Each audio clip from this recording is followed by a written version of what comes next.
Hare Krishna, Krishna Krishna, Hare Hare, Hare Ram, Ram Ram, Hare Hare. So we welcome everybody this evening to the International Society for Krishna Consciousness, Suva branch.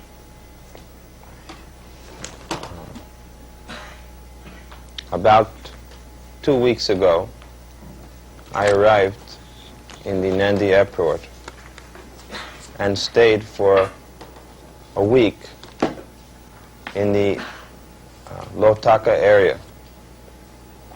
And during that time, I had occasion to visit with many of the local residents of the area. Naturally, when a Swami comes to the city, people are eager to invite him. And in each place, I was brought into the deity room because everybody has some puja going on in their homes. So I was very much happy to visit with everyone. And in each place, I also had an opportunity to talk with the people living there. So one question which repeatedly came up was that people seemed somewhat confused that who is the Supreme God. And therefore, tonight we wanted to discuss this subject matter regarding God, demigods, and incarnations. So in this regard, you may see our altar tonight. We have many pictures there.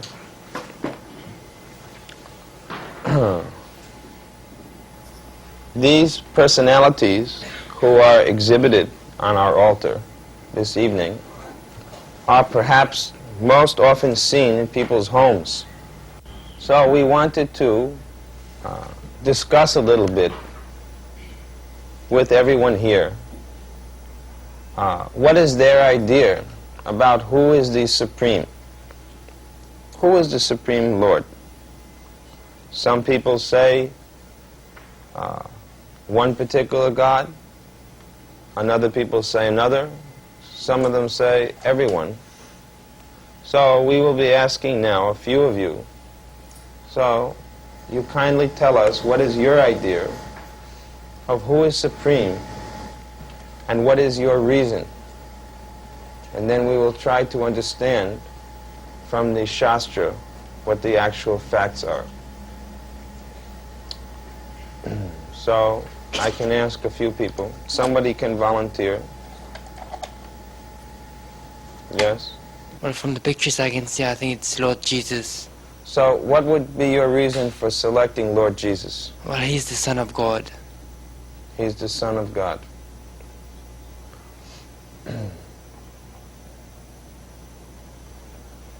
All right. Does anybody else have some choice?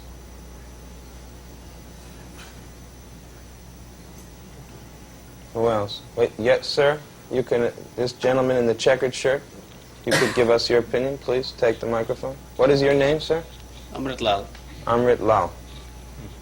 You're a resident of the Suva area? Yes. Are you a businessman Yes. here? What is your business? Duty free and gift items. Very good. So, Amrit Lal, could you give us an idea? If you had to select the Supreme God, who would you select from this altar? Well, I think there are two main sects. Say, those who believe in Shiva and those who believe in Vishnu. Yes, we have There are both of the their two- pictures. These two, Shiva, those who pray Shiva, and those who pray Vishnu are Vaishnava. Now, I think who- there's two ways. Now, you have to say which is your preference. Well, I prefer both. Very good. That's what we want to know tonight. Thank you very much, Amrit Lal. What is your good name, sir? Ramanlal. Raman. Same name. Are you related? No, not related. Raman Lal. Are you also a resident of Suva? Yes, Are you a businessman here? businessman. What is your business? Custom house agent. Oh, very important position. So, Raman Lal, could you give us an idea? If you were asked, who is the Supreme God? Lord Krishna is the Supreme God. Lord Krishna. Could you give some reason? Reason according to Gita and Bhagavad, he is the Supreme God. So you would base your reason on the philosophy presented in Bhagavad Gita and Srimad Bhagavatam. Bhagavad Gita, yes. Thank you very much. This gentleman sitting Thank you. in front of you, what is your good name? Jagdish. Jagadish. That is a very good name.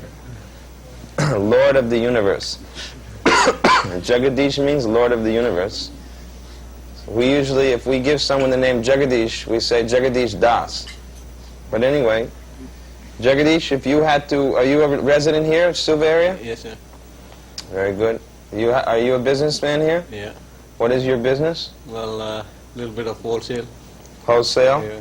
Different items? That's right, yeah. Supermarket? No. What type of materials are you wholesaling? Oh, just Different items? general item, yeah. General items. So, Jagadish, if you had to select someone on the altar from the many pictures, who would you select as the Supreme God? Well, I think Lord Shiva. Lord Shiva. Could you give your reasons why you would select Lord Shiva?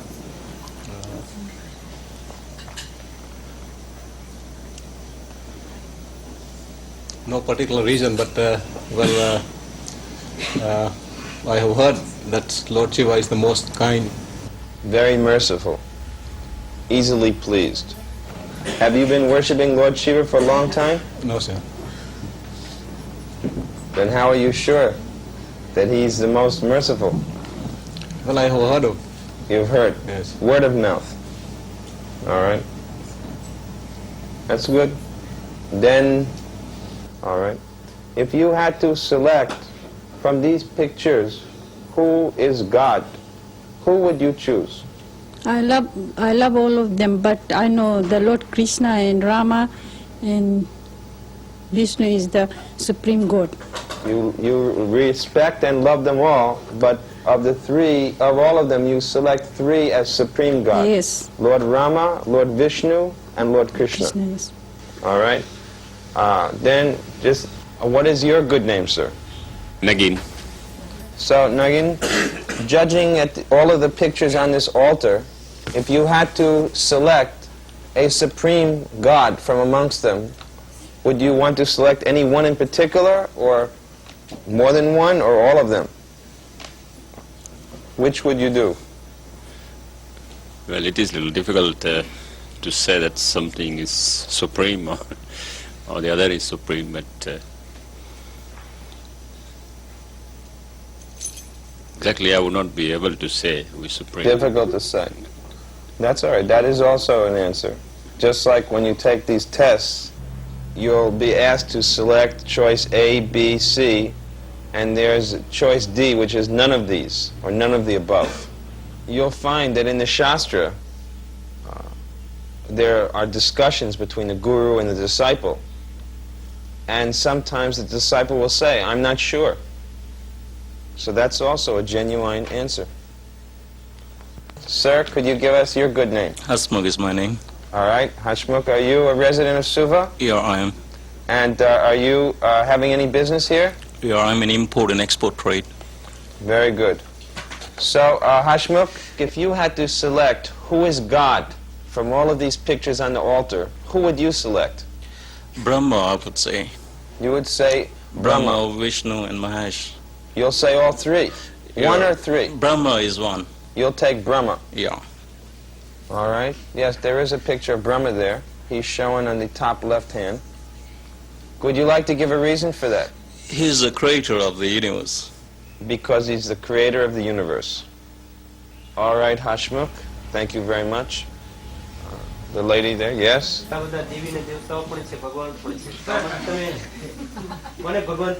એમાં બધાને ભગવાન માને All of them. All of them. સબ એક સમાન. Everybody. All are one. All right, thank you very much. You can pass the microphone over. This young lady. What is your good name? My name is Kumudem Gohil. All right. Are you from Suva? Yes. So, now of all of these pictures here, who is the supreme God? Who is God? I would select Lord Krishna as the supreme Could you give your reason why, please? because it is stated in Srimad Bhagavad that he is the supreme Lord. Very good. Thank you very much. Now, there may be some pictures, or there may be some persons whose pictures are not shown on this altar. Someone here may think that there is God, but his picture is not on this altar. There's a different God that's not shown here. So if anyone thinks like that, let them raise their hand now. Yes, sir. What is your name? Kanti. Kanti. So Kanti, do you find any picture here to be the supreme God, or is there someone else you think could be supreme? I think that Bhagwan Sri Satya Sai Baba is the supreme God. I see. So could you give your reason, please? If God exists, then he has to be present. And Bhagwan Sri Satya Sai Baba is present at the moment in India. But we are all present also. Yes, Indeed. but he can do things that we cannot do. Such as, please? He is able to create things. He is able to perform miracles. He creates what kind of things? Can you give an example, please? He can produce some gold if you want. Who is the jewelry man here?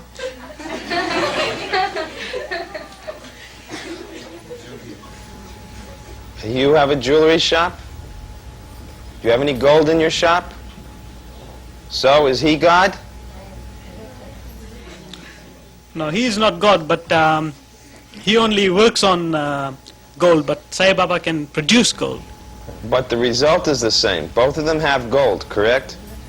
Yes, but if I went to Mr. Jogya and if I asked him for an ounce of gold, he won't give it to me, but if you went to Sai Baba, he would give you an ounce of gold. So this makes him God. Makes him God. Any other reasons? If you have got any problems like any disease or anything like that, then if you go to him, if you have faith in him, then he can cure your disease. And But hospitals are also doing that. yes, but he can cure diseases which our doctors cannot. Such as, please? Cancer? Has he cured the disease called death?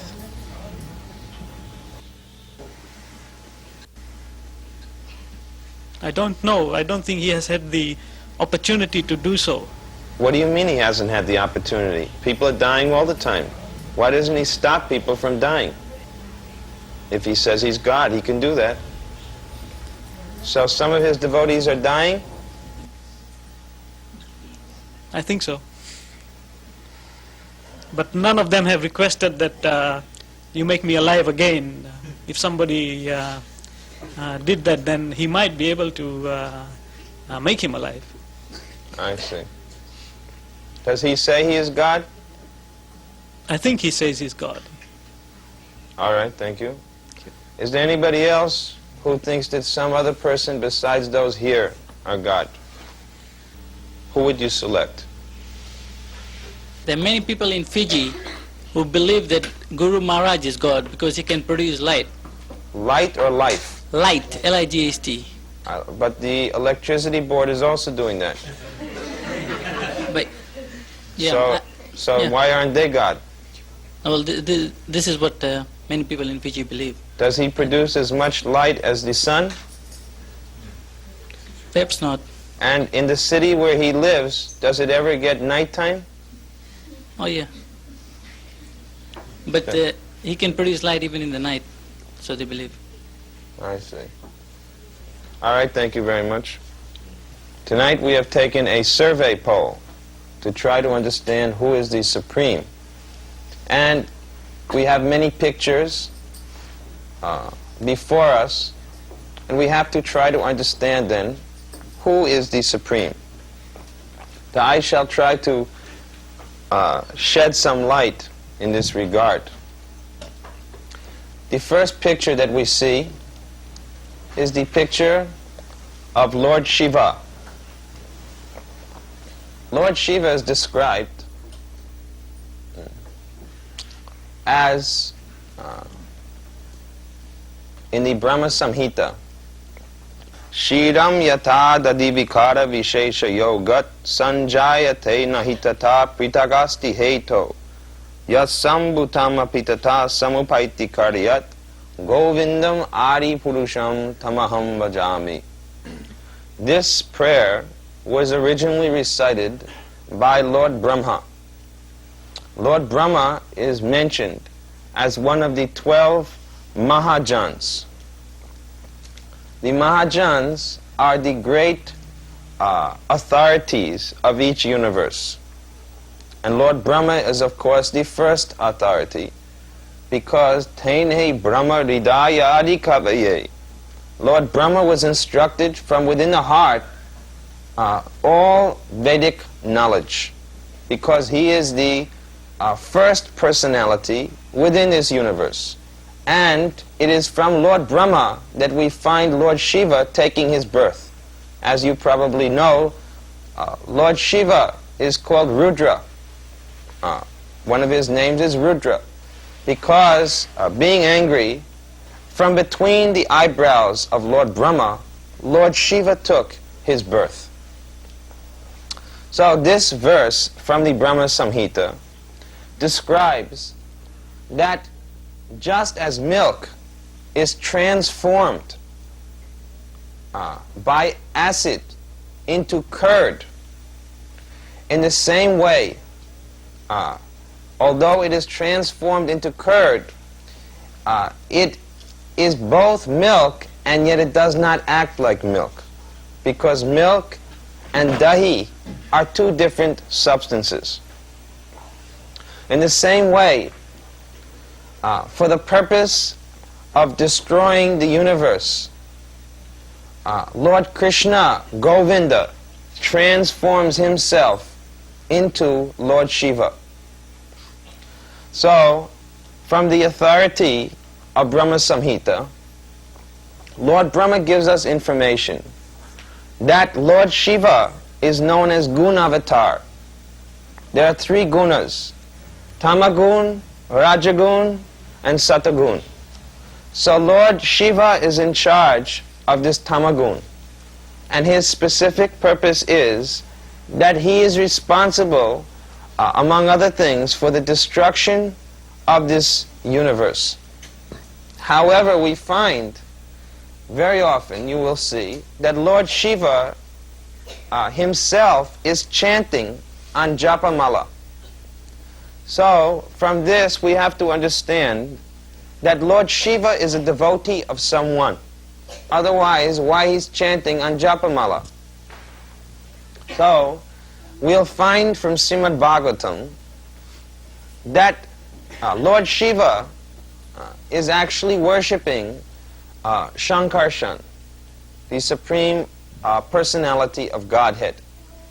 And Lord Shiva actually prays, Aradhananam sarvesham Vishnu Aradhanam param tasmat parataram devi tadiyanam samacharam. He says that of all the types of worship, the worship of Vishnu is the most superior. But even better than the worship of Vishnu is the worship of those things connected with Vishnu, just like the devotee, pure devotee of Vishnu, or the Vaishnavas. So, from this description, we can understand that Lord Shiva is known as Param Vaishnava. He's the topmost worshipper, but he's never called the most worshipful. Someone has commented that they worship Lord Shiva because he is most merciful. In this regard, you must be familiar that Lord Shiva's another name is Ashutosh.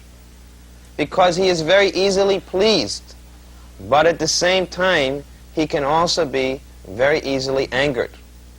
There's one nice story which we will find, in which one big demon, who was a devotee of Lord Shiva, prayed that, my dear Lord Shiva, please grant me some boon. What is that boon? The boon is that whosever head I touch, that head shall fall off his body. So because he was a great devotee, Lord Shiva granted him this boon. And what did the demon do? The first thing he thought, let me try out this new boon that I have by touching Lord Shiva's head. So he began to chase Lord Shiva all over the universe and put him into great trouble. So finally Lord Shiva had to seek the shelter of Krishna. And then Krishna went up and told this demon, my dear friend, don't you know that this Lord Shiva, he's always making these false promises. After all, look who he's associated with. There's no truth to this. Everybody knows that he makes so many promises, but there's no real basis to them. You go ahead and touch your own head and you'll see nothing will happen. So the foolish rascal immediately touched his head, and of course what happened? It fell off. In this way, Lord Shiva was put out of difficulty. Now why I'm bringing this story up is to show you that although Lord Shiva is very easily pleased, sometimes his boons are not really beneficial for a person. You see? Because generally we find that the class of people who worship Lord Shiva worship him for some material benefits. Because he's easily pleased, they worship him for some material benefits. Just like you'll find that one of the biggest devotees of Lord Shiva in history is Ravana. Everybody knows the history of Ramayana. You'll know that Ravana is a big devotee. He's a Shiva Bhakta. But kindly note that when gradually at the end of Ramayana, when Ravana's life was put at risk by Lord Ram, could Lord Shiva save him? No. This means that when the Supreme Lord wants to kill someone, no one can save him. And when he wants to save someone, no one can kill him. This is actually the position of only God. So during this incident with Ravana, his good consort asked him, my dear Shiva, Ravana is a great devotee of yours. Why don't you protect him from Ram? And Lord Shiva's reply is, what is the use? When God wants to kill someone, not even I can protect him. Well, there are many incidences and many authoritative statements by which we have to understand that Lord Shiva's specific powers are wielded within this material creation. We do not find them existing in the spiritual realm known as Vaikuntha Loka. His potencies are exercised within this material world. He is actually in charge of the destruction of this material creation. As such, he represents a particular part of the power of God. When we analyze the actual extent of Lord Shiva's potencies, we find that he does not possess 100% of the qualities of Godhead.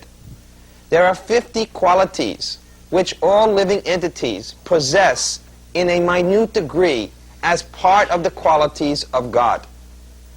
And Lord Shiva and Lord Brahma possess 55 of these qualities. But altogether, there are 64 qualities which make up the Supreme. Therefore, from a analytical point of view, we have to say that Lord Shiva cannot be called the Supreme Bhagavan, although sometimes he is addressed as Bhagavan because he is a great devotee of the Supreme Lord. Just like you'll find that even Narad Muni, who is another devotee of the Lord, is sometimes addressed as Bhagavan. This is to indicate great respect shown for a pure devotee of the Lord. Next to Lord Shiva's picture, we find the goddess Durga or Kali. And in this regard, we have another statement from Brahma Samhita. Shristi stiti pralaya sadhana shakti reika chayeva yasya bhuvanani vibarti durga ich chanarupam api yasya chachestati sa govindam adi purusham tamaham vajami. The external potency Maya, who is of the nature of the shadow of the Chit potency, is worshipped by all as Durga, the creating, preserving, and destroying agency of this mundane world. I adore the primeval Lord Govinda, in accordance with whose will Durga conducts herself. Durga is called as such because she is the keeper of the prison house. This material world is also known as Durga. This material world is compared to be like a prison house because each of us are kept within the prison of this material world, unable to exercise our real freedom. What is our real freedom? To be eternal, to be full of knowledge, and to be full of bliss.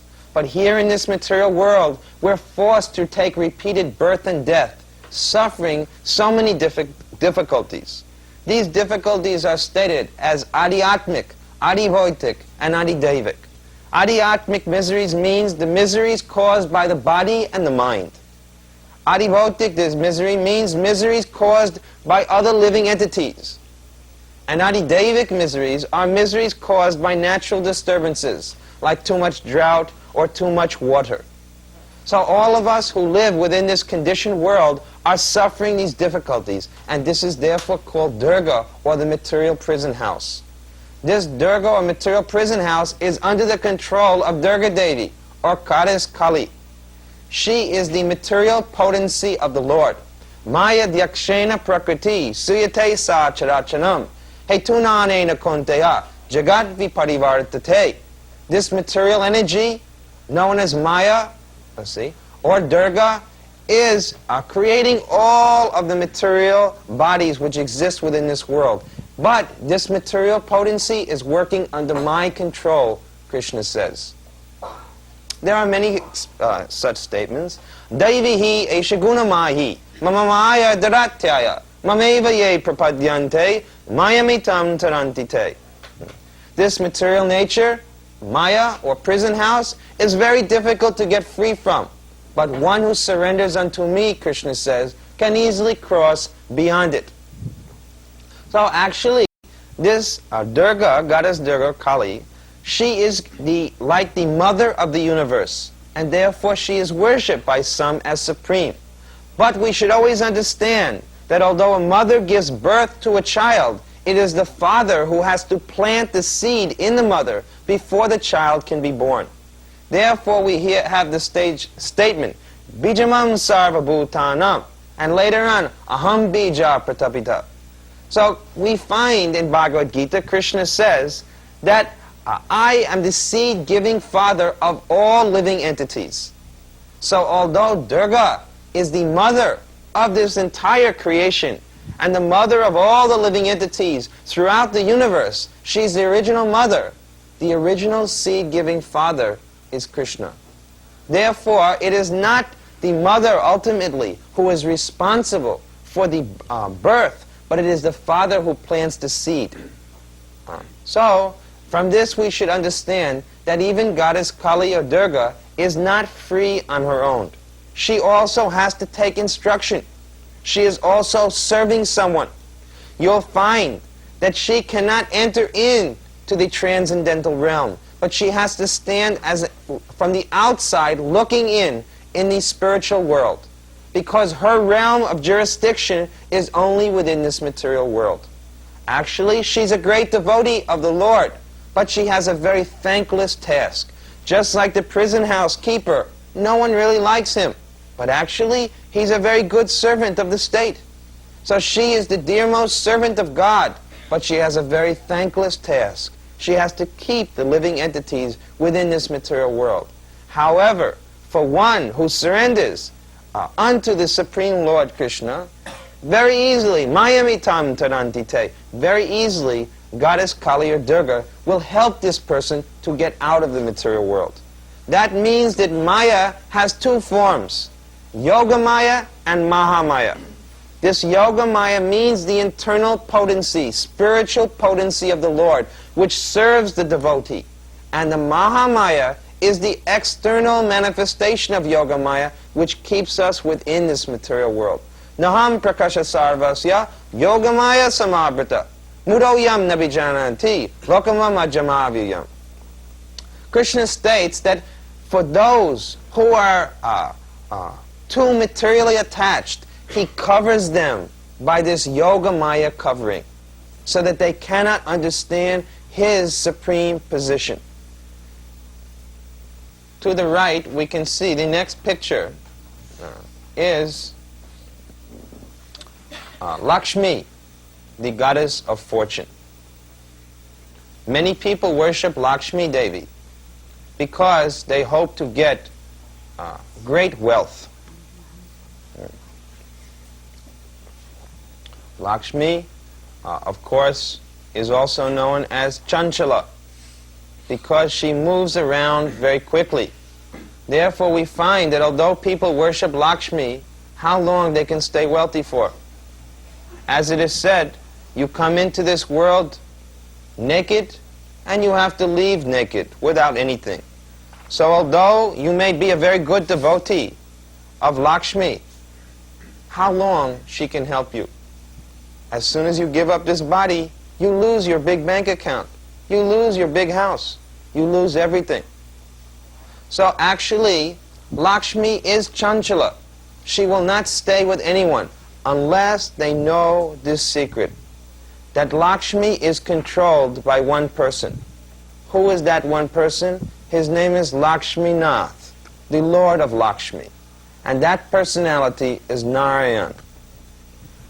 We have seen in India that many large families, perhaps you have heard of the Birlas, you see, they are very great devotees of Lakshmi Narayan. And as a result, they are fabulously wealthy. They either worship Lakshmi Narayan, Sitaram, or Radha Krishna. I will gradually explain what the relationship is between these three. In any case, Lakshmi is described. Lakshmi sahasa satasam brahmasevyamanam govindam adi purusham tamaham vajami. Again, same Brahma Samhita describes that in the transcendental realm, known as Goloka. What is Goloka? Goloka is the highest planet in the spiritual world. In the spiritual world, there are planets which never are destroyed. Here within this universe, all the planets become destroyed. And all the universes will one day be destroyed. Because it is described that these universes are coming out with each breath of Mahavishnu. This Mahavishnu is so great a personality that just by his breathing, he breathes out universes. How long is the life of a universe? That we have described yesterday. Sahasra Yuga Pariyantam Aharyat Brahmano Vidu. Lord Brahma, his one day is made up of 1,000 kalpas. So what is a kalpa? A kalpa, one day, is made up of the cycle of 4 yugas. 4 yugas takes 4,320,000 years. So 1,000 times 4,320,000 years, that is one day of Brahma. Brahma lives for one day, one night, that's one full day. 30 such times makes 1 month. 12 months makes 1 year, and he lives for 100 years. And that is the duration of one universe. And all of that is one breath of Mahavishnu. So try to picture how great is this Mahavishnu. That one breath is 311 trillion 40 billion years is one breath of Mahavishnu. You see? Try to understand what God's nature is. When you start speaking that so-and-so is God because some light comes out of his body or some gold is produced, then he should be able, that one of his breaths should last for 311 trillion years. That is God. And even that is not the full Godhead. That is Mahavishnu. There's still more than that. We should understand clearly what is God. So, we're describing that Lakshmi, hundreds of thousands of Lakshmis, or goddesses of fortune, are in this Goloka planet. And what are they doing?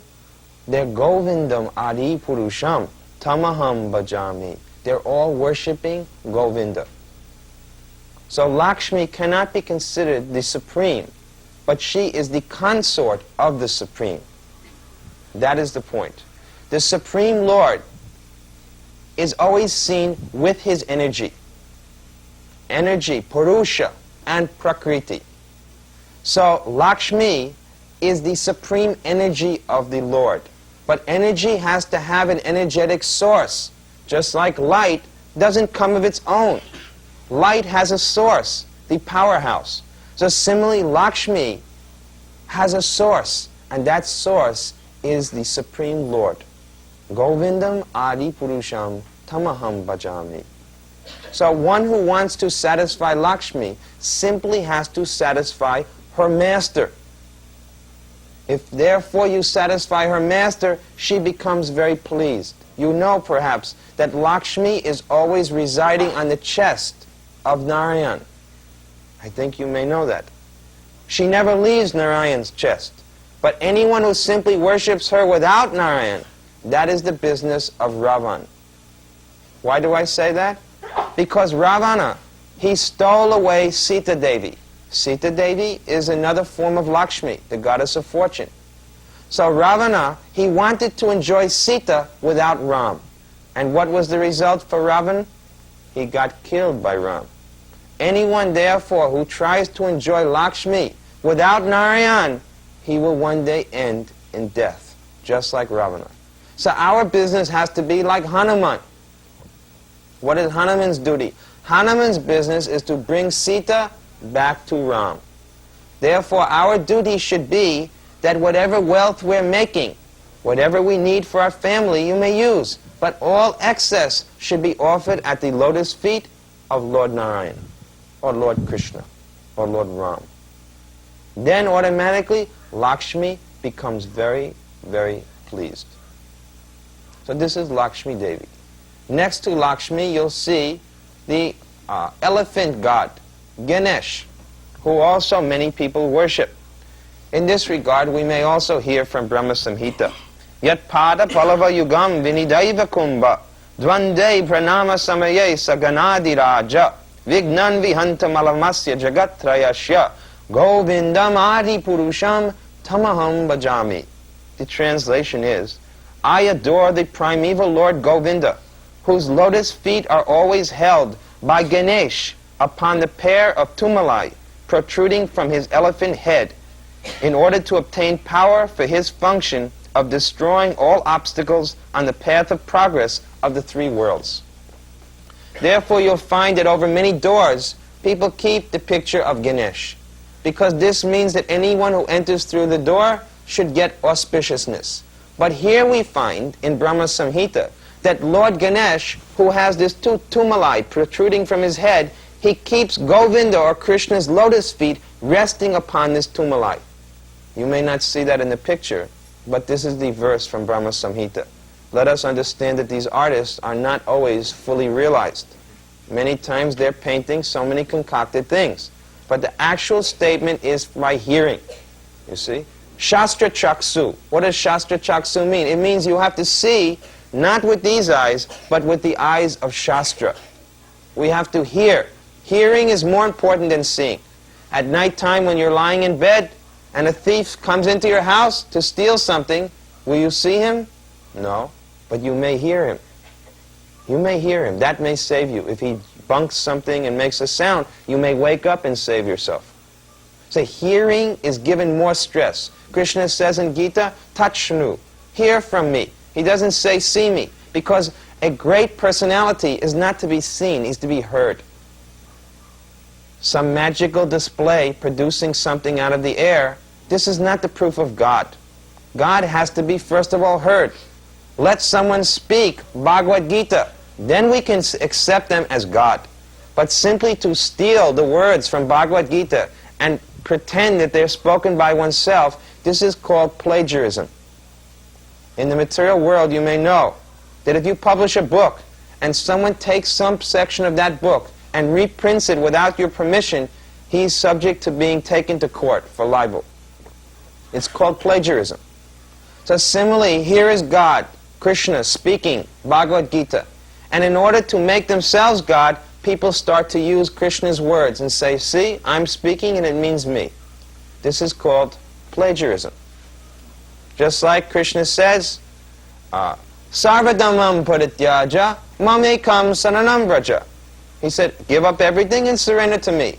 So if I start speaking Gita and say, Sarvadhamam parityaja mamekam saranam, give up everything and surrender to me, then I become a cheater. Because Krishna is saying about Krishna, not about me. If I say to you, give me water, and you say, Swamiji said, give me water, that me means me, and then you drink the water, what kind of understanding that is? When Krishna says, aham, or mam, he's speaking I, me, Krishna. He's not speaking that now you repeat Gita, and you take I or me to mean yourself. So, Ganesh never makes this mistake. He always sees himself as a servant of God. He's very humble in this respect. He knows that whatever power he has is coming from the Supreme Lord. Actually, you'll find in Bhagavad Gita that this statement is there. Krishna says that I give the devotees the faith by which to worship the demigods. And similarly says, I make the demigods powerful enough to reward benedictions upon man. So ultimately, for all benedictions, the ultimate source will be found to be Krishna. Next in line, we see a picture of Hanuman. And I have already described to everybody that Hanuman never thinks himself God. Hanuman is a pure devotee of Lord Ram. If you told Hanuman, Hanuman, you are actually God. You take the position of Ram and you enjoy Sita. Hanuman would immediately take you by the neck and kill you. He would never think of such a thing because he doesn't see himself as God, he sees himself as the devotee of God. And this is the real sign of someone who's advanced spiritually. Someone who's advanced spiritually, they never tolerate being called God. They will never tolerate such a thing. Sometimes I have heard that some guru is called God, but actually he doesn't want to be called that, but his disciples are calling him that. But if any guru is really worth his value, he'll never allow his disciples to make such a mistake of calling him God. We will find out soon enough what are the qualifications of God. Hanuman, at least, will never make this mistake. He sees himself as the devotee. Perhaps you've seen, there's a picture of Hanuman opening up his heart. And who is in there? Lakshman and Ram. That's Hanumanji's heart. And that's confirmed in the Shastra. There's a verse that within the heart of the devotee, God is residing. And within the heart of the Lord, the devotee is residing. So this statement is there in Shastra to confirm it. So then we will go a bit higher up on the altar to the top level, and we find a picture of Lord Brahma. And he is also mentioned. In the Shastra, we find the following statement. That Lord Brahma is described that he is the creator of this universe. But note, where does Lord Brahma come from? He is born on the lotus coming from the navel of Vishnu. Lord Brahma actually is Jivatma. Anyone sitting here today can become a Lord Brahma. In every universe, there is such a personality. The Brahma in this universe, because this is the smallest of the universes, is called Chaturmukhi Brahma, four-headed Brahma. But there are Brahmas with many more than four heads. Perhaps you know that once Lord Brahma wanted to pay a call on Lord Krishna. So he knocked on the door, and the doorkeeper came and said, "Who is knocking there?" He said, "Lord Brahma, I have come to see Lord Krishna." So the doorkeeper immediately went to Krishna and said, Krishna, Lord Brahma is here to see you. So Krishna's question was, please ask him which Brahma. So the doorkeeper went back and went to the Brahma and said, my dear Brahma, who are you? Which Brahma? Krishna wants to know. Lord Brahma said, what do you mean, which Brahma? So he gradually came in. He said, my dear Krishna, I have a question to ask. When I came to the door, your doorkeeper asked me, which Brahma am I? He said, are there any other Brahmas? Then Krishna smiled, and suddenly, from all the different universes, the different Brahmas started to come. Some had 10 heads, some had 100 heads, some had 1,000 heads, some had 10,000 heads, some had 1 million heads, some had 10 million heads, and all of them were placing their crowned heads upon the lotus feet of Lord Krishna. And Lord Brahma began to feel like a little mosquito amongst these huge Brahmas. He was astounded. Then gradually Krishna gave his blessings. They said, my Lord, is there anything that we can do for you? And he said, no, I have just called to find out is everything going on. You may all go back to your universes and carry on with your business. So they all went back. Then Lord Brahma began to appreciate the uniqueness of Krishna. So this is the position then of Brahma. Brahma is known as an engineer. But Brahma is not the creator of the elements which he engineers. Just like one gentleman has said that he believed in a certain person because he could produce gold. But that gold, the original elements which to produce the gold, no one can do. You see, actually, you may be surprised to know, but there is Yoga Siddhi.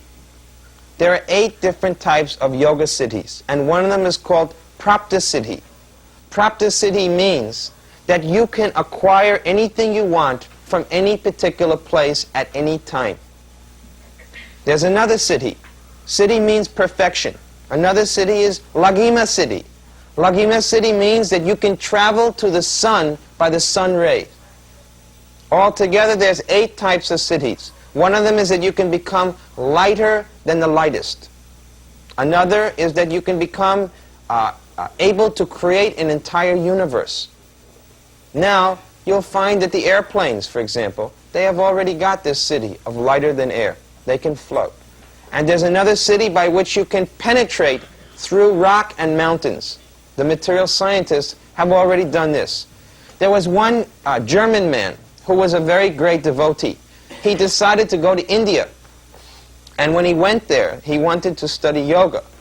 So he was asked whether he would study for the different yoga siddhis. And he said, what for?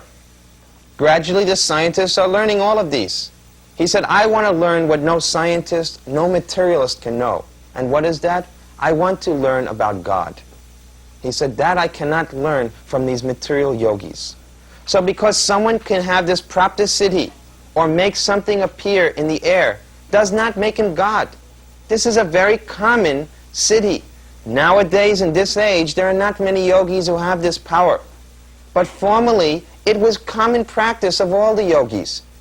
It was not a very wonderful thing for them to do. Because as I said, what is the value of gold? As much gold as you produce, we can purchase in our friend's jewelry shop.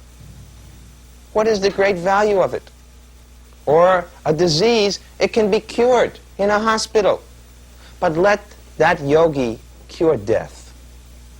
Let that person who calls himself Bhagavan cure death. Who is able to cure death? Mukunda.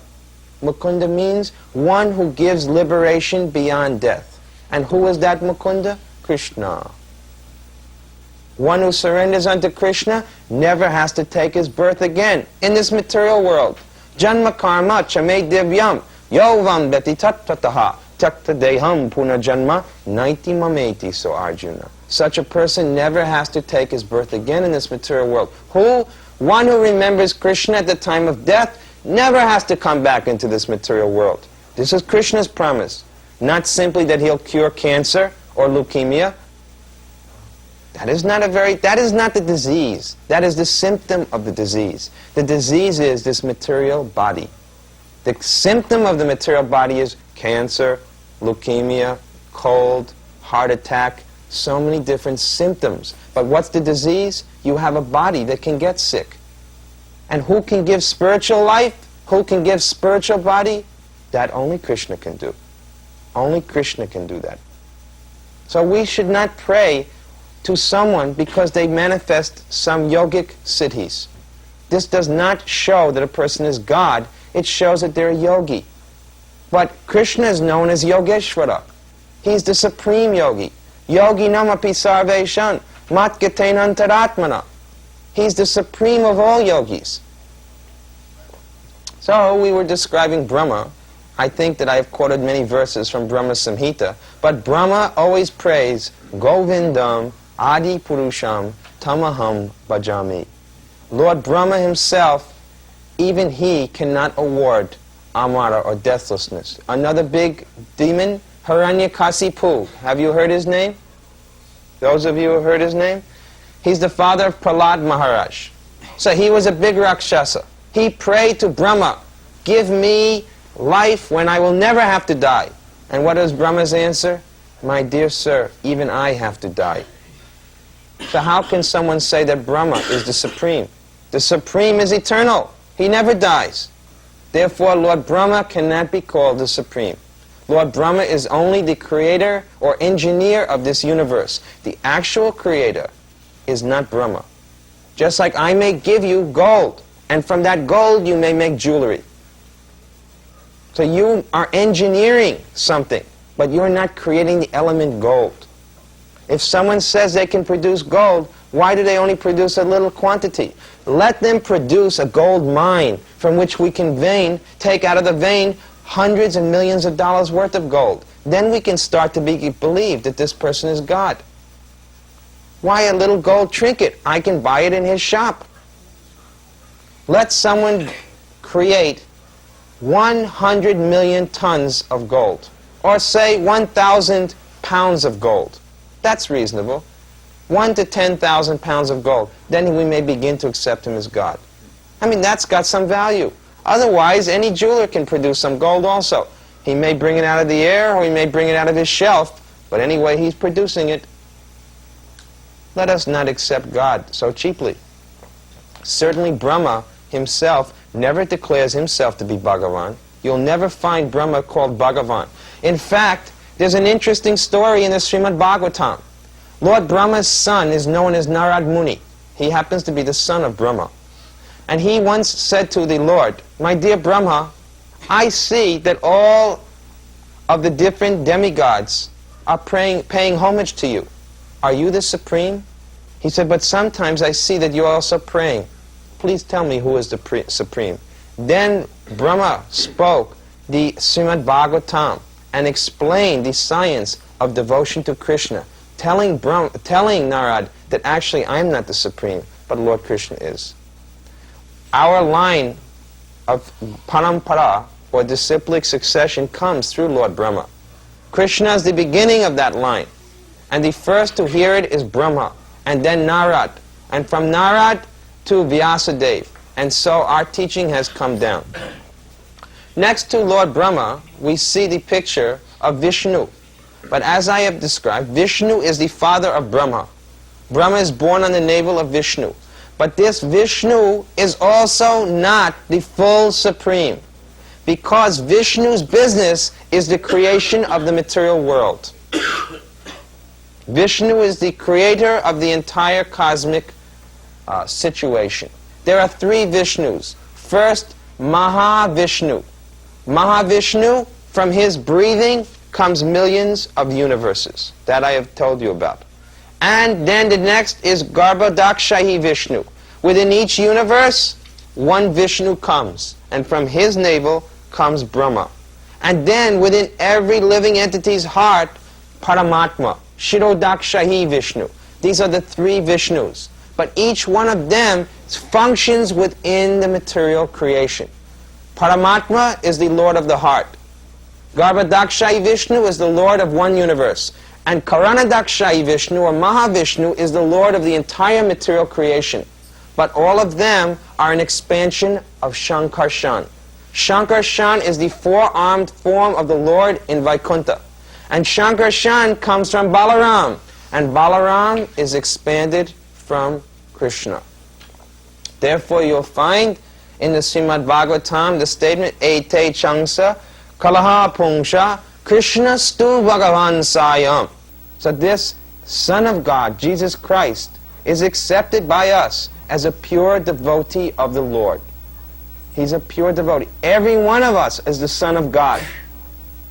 Jesus says that everyone are like sheep, because actually people are not very spiritually intelligent, and he has to be like the shepherd. So the shepherd means guru. For the guru, the disciples are like sheep. They have to take guidance from the guru. You'll find that Christians sometimes say, no man cometh unto the Father except through Jesus Christ. But the original Greek does not say that. It says, no man cometh unto the Father except by way of the Son. The Greek word doesn't say through him, it says through the Son. So who is Son of God?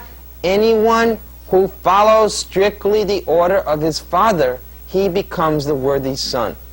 That means Guru is necessary. And we also say this, no one can approach God directly. One must go through Guru. Just like if you want to see the Prime Minister, you cannot go and see him directly. You have to take appointment with his secretary.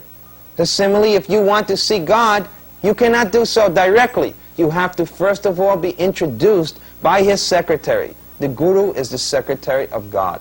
So this is the position of Jesus Christ as Son of Krishna, Son of God. Next we see the Lord Ram, and from this we may also find the statement in Brahma Samhita.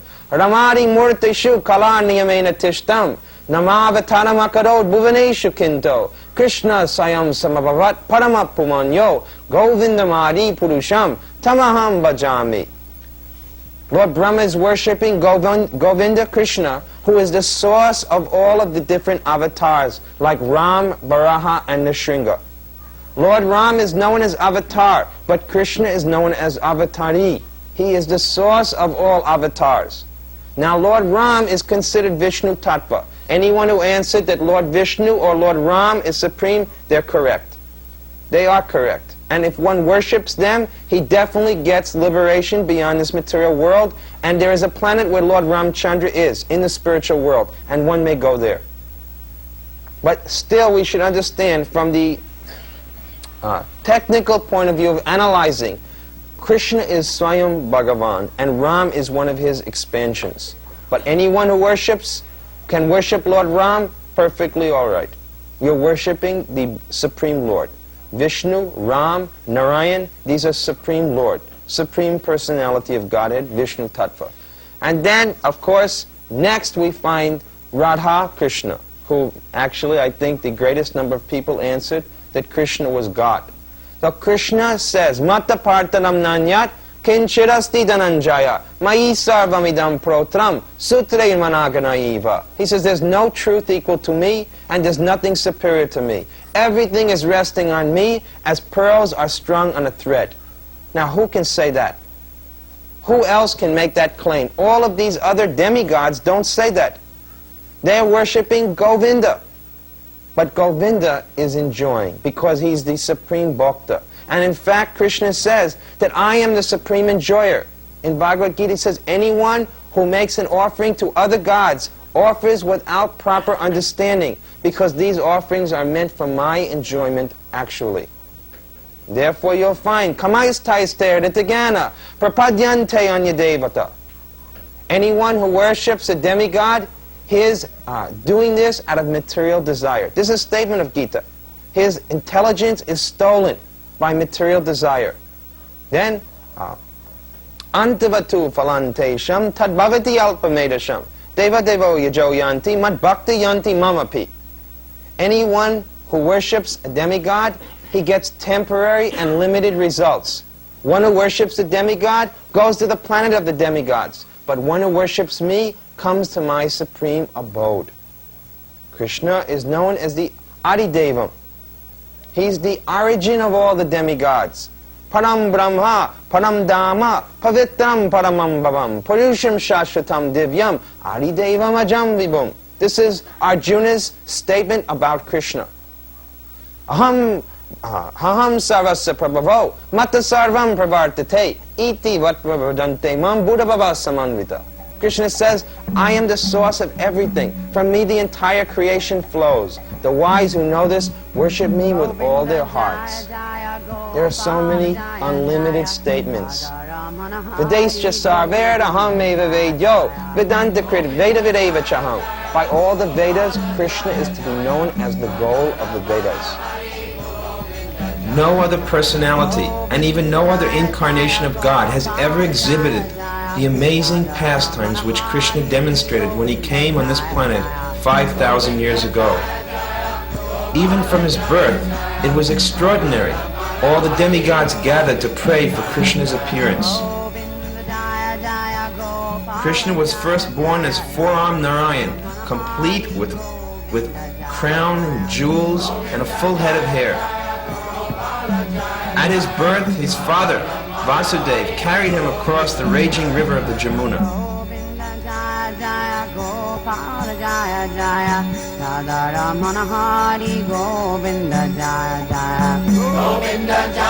His birth celebration was performed with all opulence and splendor by the residents of Vrindavan.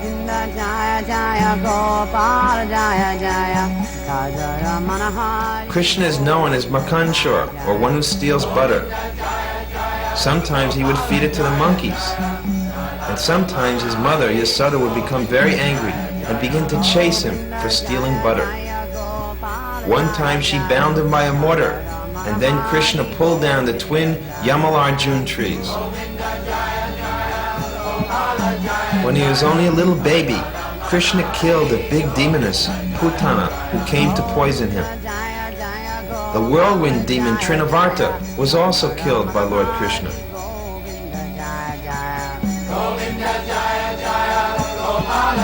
And Bakasura, the big demon stork, had his beaks broken in half by little Krishna. Who else could kill so many big demons like Krishna? There was the big snake demon, Aghasura, whose teeth were as big as mountain peaks, and Krishna killed him. The bull demon came to Vrindavan to kill Krishna. All of these demons were sent by Kamsa, but Krishna killed them. And not only did he kill them, he liberated each and every one of them. Then the horse, Keshi, came and whinnied and neighed and charged at Krishna. But Krishna punched him with one hand and killed him. The evil-minded Kamsa, Krishna's uncle, who had caused pain to all the residents of the world, was killed by Krishna's slapping back and forth across the face. Perhaps the most famous of all of Krishna's pastimes is his killing the serpent Kaliya. He and his brother have wonderful pastimes together. Krishna and Balaram jumping from the mountain. Krishna and Balaram running through the fields. Krishna and Balaram and the cowherd boys playing with their friends, imitating the animals. Krishna and his friends eating prasadam in the fields and tending the cows. One day they went into the forest and killed the Dhenukasura demon. No one can believe Krishna's pastimes. Even Lord Brahma became amazed and tried to steal away all of Krishna's friends and the cows also, just to test if Krishna was God. So after all the cows and friends were stolen, Krishna manifested his unlimited potencies by reproducing himself as all of his friends and cows for 1 year. When Lord Brahma came again, he was astonished to see how all the cows and cowherd boys that he had stolen were once again there. And then gradually, Krishna revealed himself, that all the cows and cowherd boys who had been present for 1 year were none other than Krishna himself. Lord Brahma was amazed and offered prayers to Krishna, admitting that he could never begin to understand the unlimited glories of God. Krishna, known as Giridhari, lifted Govardhan Hill with only one finger to protect the residents of Vrindavan. Who can compare with this strength of God? And Krishna's pastimes with the gopis are unrivaled. He stole away the cowherd girl's clothes. He swings with his eternal consort, Srimati Radharani. The Rasa Leela, in which Krishna expanded himself hundreds of times to dance with each gopi simultaneously. No one but Krishna, the Supreme Personality of Godhead, can possibly do this. Krishna, the speaker of Bhagavad Gita, instructed Arjuna in transcendental knowledge. He became the charioteer of Arjuna. And when Arjuna's life was at risk, he picked up a wheel and threatened to kill Bhishmadev. No one can equal these unlimited pastimes of Krishna. No one else, neither human nor demigod or even incarnation, can possibly come equal to Krishna in all of these respects. So our request is, please don't be confused anymore.